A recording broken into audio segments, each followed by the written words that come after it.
اعوذ باللہ من الشیطان الرجیم بسم اللہ الرحمن الرحیم۔ اس ویڈیو میں آپ کو میں بتاؤں گا کہ اگر آپ کے گھر جب بھی کوئی نومولود بچہ پیدا ہو، کسی بچے کی ولادت ہو، اور جب اس کے بال اتارے جاتے ہیں، پہلے بال، یہ دیکھیں یہ بال ہیں اس میں، یہ بچے کے جو اس کے سر کے بال اتارے گئے ہیں، بچہ ہو یا بچی ہو، جب آپ اس کے بال اتاریں تو ان بالوں کو آپ نے پھینکنا پانی کے اندر ہے، یہ تو سب کو پتہ ہوتا ہے۔ بال ہوں، ناخن ہو، ناف ہو، ان کو پانی میں بہایا جاتا ہے، چلتے ہوئے پانی میں، پاک صاف پانی میں، بے شک سمندر میں ہو، نہر میں ہو، دریا میں ہو۔ لیکن بال اتارنے سے پہلے آپ نے ایک کام یہ کرنا ہے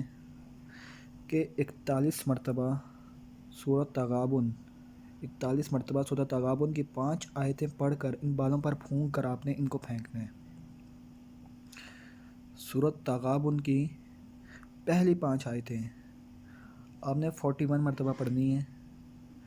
بسم اللہ الرحمن الرحیم کے ساتھ، اول آخر درود شریف،